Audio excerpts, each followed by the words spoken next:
What's this structure? It's just a bottle wall, and then we poured some footers here and put some trusses.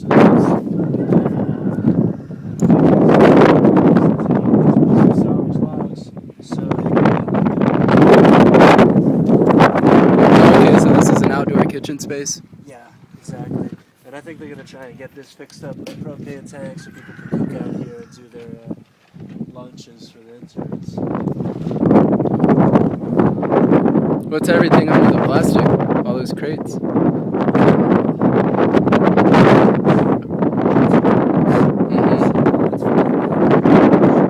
And to take them out to the job site, ready to go, so then you can have power running out. Exactly, then they put all batteries and everything, hook it up to the solar panels. Some of them are vent boxes, allowing enough air in. So it looks like this is a well-packed tire, and this one is not a well-packed tire. Yeah, those tires are primitive. As you can see, they're not matching sizes. Uh-huh. So are these cans. Oh, okay. So the top is the new part. Yeah, I think bottle wall's a really nice medium. Don't they usually go in the spaces in between, more like this? Yeah. Diamond shape. Yeah, get more of a honeycomb. It's not exactly, but that wall. Yeah, over here it's more. Concrete Yeah. Yeah, because you can see how like it kind of curves outwards, so like, when you're laying them, Yeah, you go start from that side, way. but then you can't squeeze it in that way, so it just kind of has to lay. how it Yeah. lays.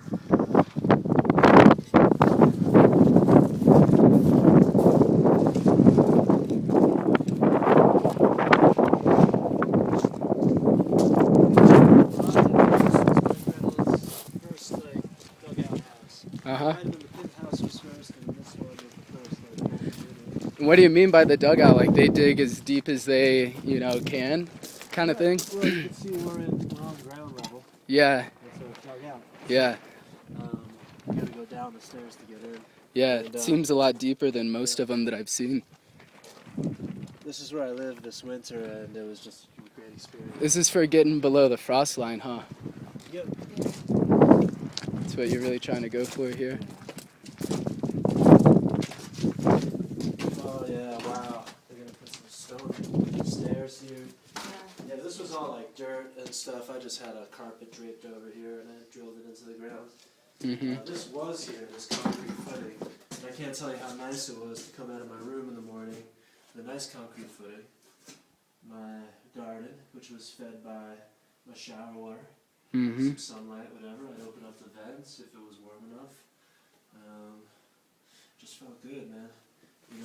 Just had my simple room. It had a dirt floor, but it was good enough. Oh, wow. I can see the view of the floor now. This room is going to be really... So it's actually going to be pretty luxurious in here. this level right here, this isn't ground level. This is just, is this where the tire's in?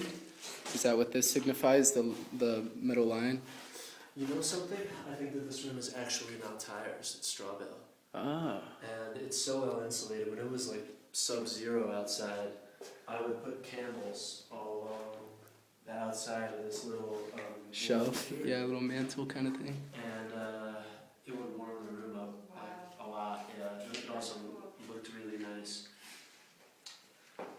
This room has a lot of special things. It's got great acoustics. Yeah. You have a rough estimate on the diameter? Would you say like 14, 16 feet? I thought it was just 10 feet. Oh, 10? 10 or 12, yeah. I think it's a little bigger than that. You can see this guy here, okay, this supports most of the weight, so this goes up, and then there's these beams, you can vaguely see them, like, go out, like an umbrella. Oh yeah, I see where the pockets hang down is in between the beams. Yeah.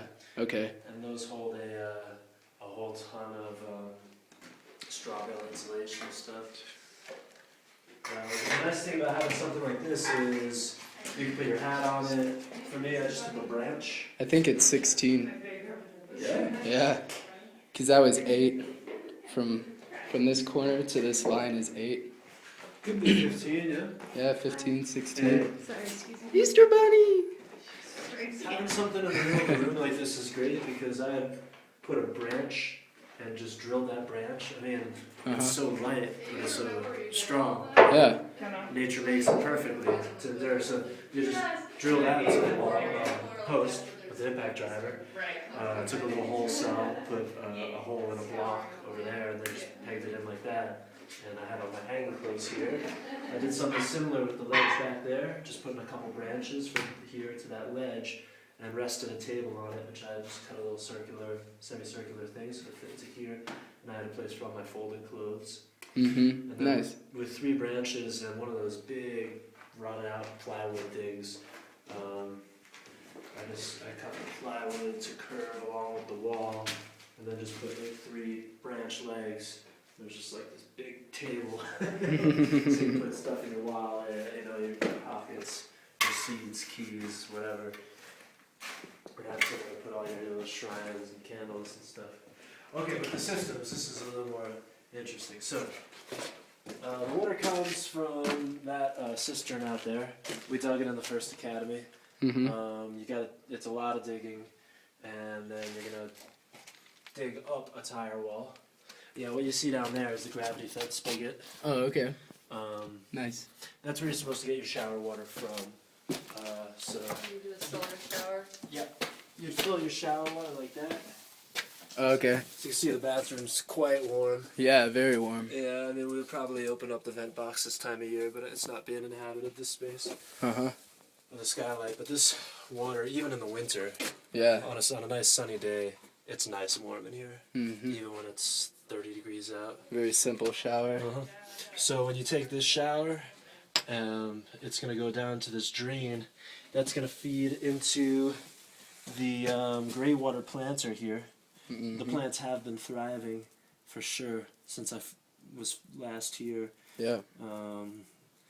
Yeah, I mean since December or something, these were all just like little buds and stems rising up. Now they're all full grown.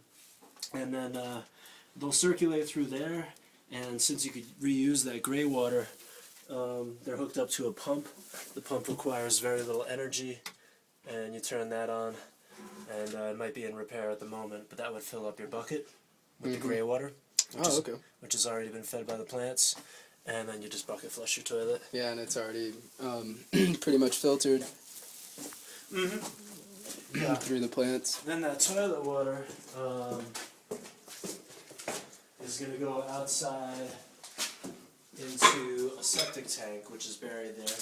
It's outlaw septic style, which again is just like tire, EPDM, and some plaster. Mm-hmm. And that's a lot of the water retaining devices out here are just that. It's just digging, tires, stapled rubber, and plaster in select places to hold it in place. Mm-hmm. And that's going to contain your... Man, just the temperature change going from the shower down to the ground level was drastic. It's awesome. I wish I had a little laser thermometer with me. So what's going to come of that black water is it's going to go into here, into this septic tank, which is designed so that the anaerobic breakdown of the matter in there is going to take place, and eventually it's going to turn into liquids. When it rises to a certain level, there's a drainage pipe. That pipe is going to be pitched to feed into this leach field here. Uh-huh. This leach field is basically a big planter. Mm-hmm. We already dug it out. Like a mulch pit. It has gravel, mulch, soil, etc. And what they're going to do is plant trees there. Uh-huh. And so those trees are going to provide you with free shading in the summer, and then in the winter, when the leaves die away, you'll get that sunlight that you need. Yeah. Yeah. Yeah, deciduous trees. And then the S-pods are... The S-pod is basically like this. Uh-huh. I mean, that's what the S-pod is designed to be. Oh, okay. Maybe a little bit smaller. Yeah, we'll take a closer look at that when we get back to the hive. Okay. Here's just the other side here. This is just some kind of historic Earthship stuff.